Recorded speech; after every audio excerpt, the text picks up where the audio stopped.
Pack your bags and leave, taking nothing with you, not even a single piece of furniture." My sister-in-law's words echoed in my ears, cutting through the air with a sharpness that stunned me. Since my husband Noah's passing, she had taken liberties within our home, disregarding my ownership and the memories embedded within its walls. No matter how many times I reminded her that this was mine and Noah's sanctuary, she remained indifferent. Faced with her unwavering resolve, I realized resistance would be futile. So, with a heavy heart, I acquiesced to her demand, leaving behind everything as she desired. "My name is Isabella," I declared, a quiet assertion of my identity amidst the chaos.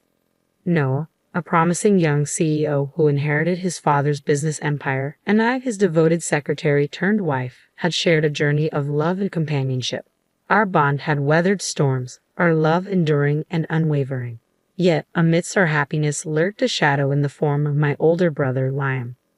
Liam's presence, marked by financial strain and familial discord, cast a pall over our lives. Despite my efforts to support him, his insatiable demands for money only grew, fueled by a gambling addiction that threatened to consume him.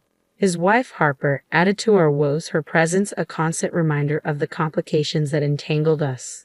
In the luxurious confines of our high-rise apartment, furnished with aspirations of a future filled with happiness and children, the weight of familial obligations bore down upon us, threatening to unravel the life Noah and I had built together.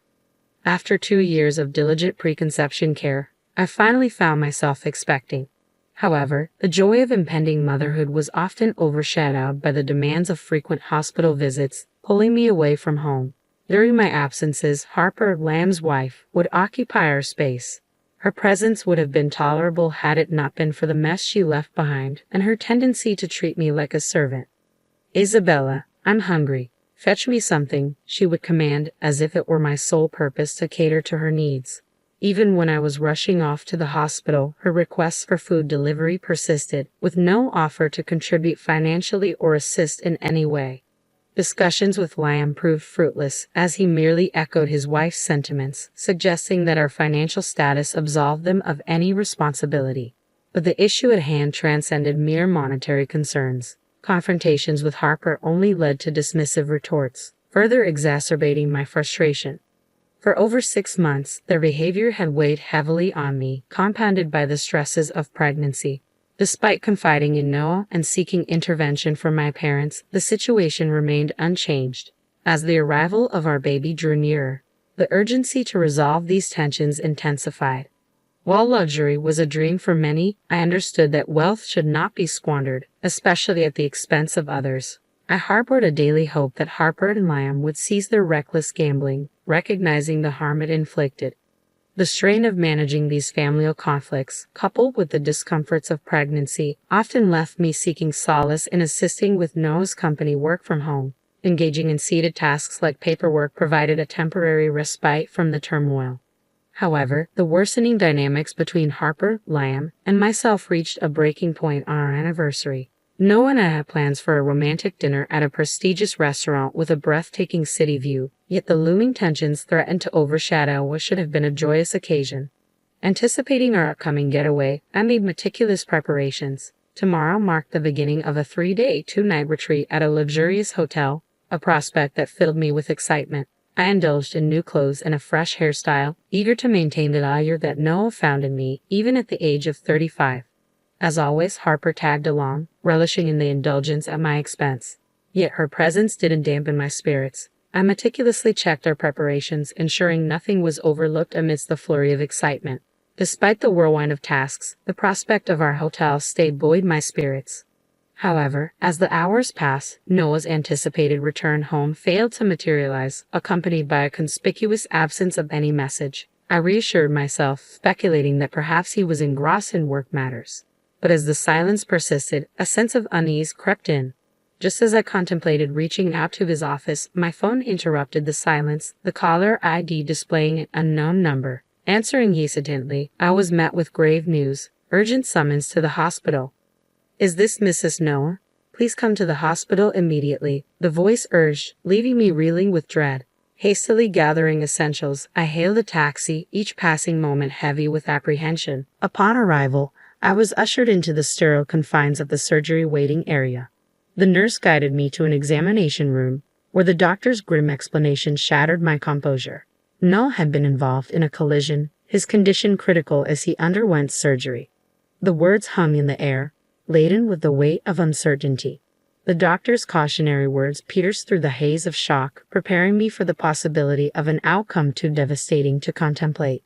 In that moment, the world stood still, as the harrowing reality of the accident began to sink in. In a haze of panic, my recollection blurred as I stood outside the operating room, my desperate prayers whispered into the void. "No, please, please stay alive," I pleaded with fervor, clinging to hope amidst the uncertainty. 4 agonizing hours later, the surgery's doors creaked open, releasing a wave of dread. The doctor's solemn expression betrayed the outcome before a word was spoken. "We did our best. I'm so sorry. No, I didn't make it," came the crushing verdict, sending me spiraling into inconsolable grief. Tears flowed freely, my anguished cries echoing through the dim hospital corridor. Though a nurse attempted to offer solace, her words barely registered amidst the overwhelming loss. Moments later, my mother-in-law arrived, her own sorrow mirrored in the embrace of my father-in-law. As the weight of sorrow pressed down, a male doctor approached, extending a bouquet of flowers. "Are you his wife? Mr. Noah wanted you to have these," he explained gently, recounting Noah's final conscious moments. Despite the wreckage of the crash, the bouquet remained a poignant tribute, its petals a testament to enduring love. Within its folds lay a note, Noah's words a balm to my shattered soul. "Isabella, thank you for being by my side for 10 years. I'm always grateful. Please take care from now on," his message whispered across the chasm of loss, igniting a flood of tears. That night, my mother-in-law remained a steadfast presence, yet the ache of Noah's absence weighed heavily. The first night without him was an ordeal of unbearable loneliness, each passing moment a reminder of the chasm left in his wake. As dawn broke, my grief remained unabated, yet a gentle reminder stirred within, the life growing within me, a tangible reminder of our love. With each flutter of movement, the unborn child seemed to impart a silent message, urging me to find strength in the face of adversity. In that moment, I made a solemn vow to Noah, a whispered promise to protect our child and to navigate the uncertain road ahead with unwavering resolve. I splashed cold water on my face, attempting to wash away the traces of tears that had etched their path. A few days later, amidst somber discussions with family, we bid farewell to Noah in a solemn funeral ceremony. The gathering was a mix of mourners, family, colleagues, and business partners, each sharing in the collective grief. However, amidst the sea of mourners, one figure stood out glaringly. "Why should I wear mourning attire? It's so outdated." Harper's voice pierced through the solemnity, her flashy party dress a stark contrast to the subdued atmosphere. Her disregard for decorum drew disapproving glances, yet she remained unperturbed, even venturing into flirtation with some of the business executives, her intentions thinly veiled. Following the funeral, my mother-in-law convened a family meeting to discuss Noah's life insurance. While she advocated for my sole entitlement, dissenting voices emerged, suggesting a division of the proceeds. Harper and Liam's presence further complicated matters, with Harper audaciously suggesting that Liam, as the eldest sibling, should be the beneficiary. Her motives were transparent, driven more by greed than genuine concern. I couldn't contain my exasperation at Harper's brazenness, confronting her about her inappropriate attire and her presumptuous claims. "No matter your reasons, neither of you will see a dime of that insurance money," I asserted firmly, met with a collective agreement from the surrounding family members. Harper's flushed face betrayed her irritation as she stormed out, her first impression on the family irreparably tarnished. In that moment, amidst the tension, a sense of vindication washed over me. After years of feeling exploited, standing up to Harper felt like a small victory, a reminder that I wouldn't be taken advantage of even in the face of adversity. I held on to a fleeting hope that perhaps Harper would come to realize the boundaries of her desires, but that optimism evaporated quickly. The discussion regarding Noah's insurance was postponed, and in the days that followed the confrontation at the funeral, Harper vanished into thin air, likely consumed by her penchant for gambling. A week passed without sight of her, and the absence felt like a respite from the chaos she brought. However, one day, while returning home from errands, a sense of unease crept over me as I noticed lights illuminating my house. Concerned it might be a burglar, I steeled myself, activating my phone's recorder as I approached. Attempting to unlock the door proved futile. Harper had changed the locks in my absence. Ringing the doorbell, I braced myself for confrontation, only for Harper's voice to meet me with hostility. "What are you doing? Open up," she demanded, her casual attire a stark contrast to the gravity of her actions. Then came the bombshell. "I'm taking this house with everything in it.